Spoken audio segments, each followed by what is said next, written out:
Bismillahirrahmanirrahim. Assalamualaikum warahmatullahi wabarakatuh. Alhamdulillah wassalatu ala rasulillah wala haula wala quwata illa billah. Rekan-rekan muslimah yang dirahmati oleh Allah Subhanahu wa taala, khususnya bagi Anda seorang ibu. Hati-hati nih mulutnya seorang ibu. Kenapa? Karena Allah itu saking sayangnya nih sama seorang wanita. Saking sayangnya Allah kepada seorang ibu. Lisan kita bisa jadi itulah satu-satu senjata kita di saat kita lagi lemah. Buktikan aja kalau ibunya lagi capek, udah gak punya tenaga, mungkin udah berbaring di tempat tidur, tapi kekuatan mulut, wah itu mah gak ada launya, gak ada habisnya. Walaupun kita tergeletak di tempat tidur, tapi mulut kita bisa nyaring, ya, bisa terdengar, ya, ke lantai 2 pun kita masih punya kekuatan untuk teriak. Nah, karena Allah begitu sayang sama kita, kekuatan lisan kita, dan di dalam Al-Quran juga sudah diberikan kisah cerita, ya, bagaimana istrinya Imran di kondisi yang benar-benar lemah sekali. Pertama, kelemahannya apa? Lagi hamil. Ya, orang yang lagi hamil kan lemah ya secara fisik. Yang kedua apa? Lemah secara emosional. Ya Allah, ketika lagi hamil suaminya meninggal lagi. Ya berarti kan ya dia menjadi janda. Ya, kemudian juga secara emosional dia juga semakin tertekan. Kenapa? Itu lingkungan lagi parah-parahnya itu Bani Israel. Ya karena kan di menjelang akhir kenabian Nabi Isa alaihissalam. Tapi Allah Subhanahu wa taala ingin menunjukkan seorang wanita yang lemah tapi bisa jadi kekuatan lisannya ini bisa mengguncang arsy-Nya Allah. Yang akhirnya ya bagaimana ucapan istrinya Imran, ibunda Maryam, neneknya Nabi Isa ya, yang menjadikan kekuatan ajaib ya bagi ibunda Maryam dan juga Isa bin Maryam. Ya salah satunya apa? Kenapa? Semua bayi itu didekati oleh setan kecuali ibunda Maryam dan Nabi Isa alaihissalam. Bukan karena iyalah Nabi Isa gitu loh, ibunda Maryam gitu loh. Bukan karena mereka. Penyebab semua itu karena lisan ya neneknya Nabi Isa, ibunya ibunda Maryam. Ya, ini uidzuha bika. Ya Allah, tolong lindungi anak ini wa zurriyataha, dan juga anak keturunannya dari setan yang terkutuk. Nah, dari kisah ini berarti ayo kita sebagai seorang ibu hati-hati, jangan sembarangan ngomong. Ayo jangan lari-lari nanti belum ngomong tuh, tentunya anak-anaknya udah jatuh. Bunda sih doain, ya bunda gak ngedoain kamu jatuh, ternyata udah jatuh duluan. Atau bisa jadi, ya Allah kamu kalau main sepeda tuh jangan ngebut, nanti belum brak, tentunya udah brak. Ini kenapa sih kok kayaknya kekuatan dan lisan seorang ibu itu dahsyat bener? Nah, karena belajar dari kisahnya istrinya Imran, ya ibunya Maryam, Allah mengingatkan kepada kita. Nah, bukankah setelah beriman kepada Allah, kamu beriman kepada siapa? Malaikat. Ada 6 penjuru malaikat yang selalu siap siaga menjaga lisan kita. Jadi jangan sembarangan ngomong, karena malaikat ini tidak pernah konfirmasi ini lagi doa kek atau tidak lagi doa. Ya ini lagi serius atau lagi canda. Enggak. Siapa nama malaikatnya? Dalam surat Qaf, surat 50. Di ayat yang ke-17 dan di ayat ke-18.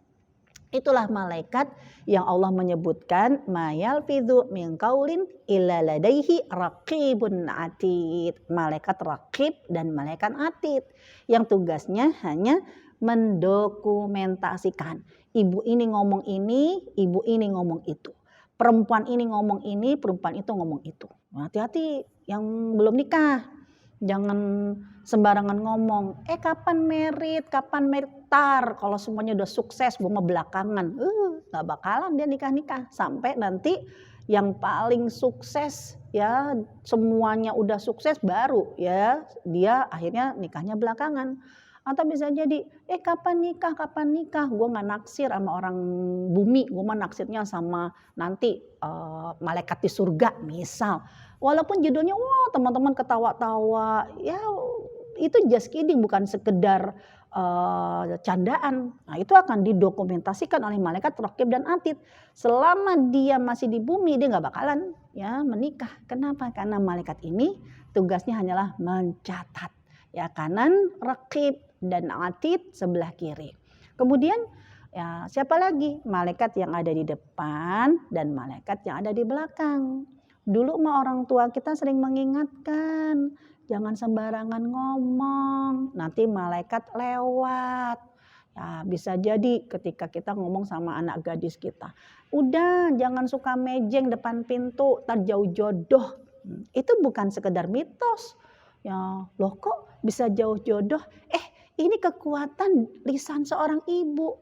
Karena Allah itu sayang banget sama seorang muslimah. Harusnya setiap muslimah yang percaya sama Allah berhati-hati dengan lisannya.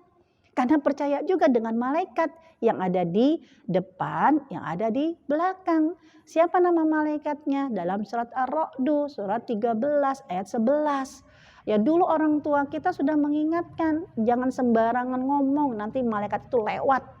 Ya, bahkan para kiai-kiai kita, para ustadz-ustadz kita itu sudah mengingatkan, innallaha la yughayyiru ma biqaumin hatta yughayyiru ma bi anfusihim. Allah nggak akan merubah nasib satu kaum sampai kaum itu merubah nasibnya sendiri. Jangan cuma dibaca potongan ayat. Ini ada penyebabnya. Siapa yang merubah dan apa yang menyebabkan dia berubah itu awal ayatnya. Awal ayatnya disebutkan dengan lahu muaqibat. Malaikat muaqibat yang ada di depan, yang ada di belakang. Dia cuma nunggu perintah Allah, sinyal dari langit. Semua kata-kata terangkat menjadi doa.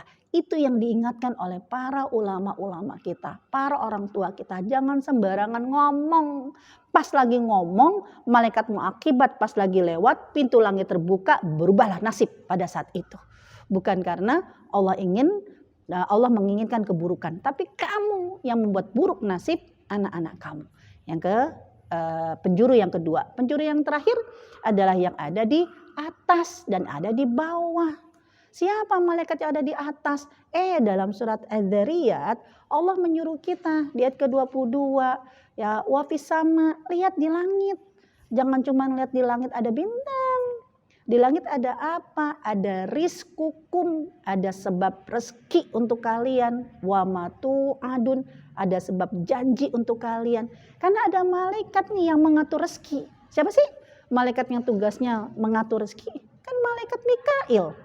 Ya, orang-orang Eropa aja walaupun non muslim senang banget sama malaikat ini kan Michael. Nah, malaikat Mikail itu akan menurunkan rezeki, mengatur janji yang akan diturunkan ke bumi. Ternyata ayat ke-23-nya apa?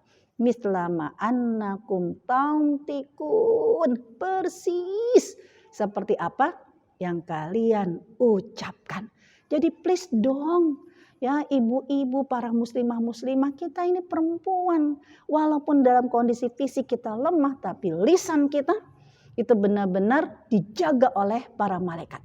Mereka muslimah yang baik, percaya sama malaikat, tidak akan mengucapkan kata-kata kecuali kata-kata yang baik untuk dirinya dan untuk keluarganya.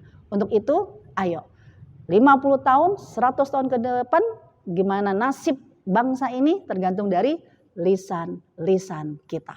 Wallahu a'lam bishawab. Akhirul kalam. Assalamualaikum warahmatullahi wabarakatuh.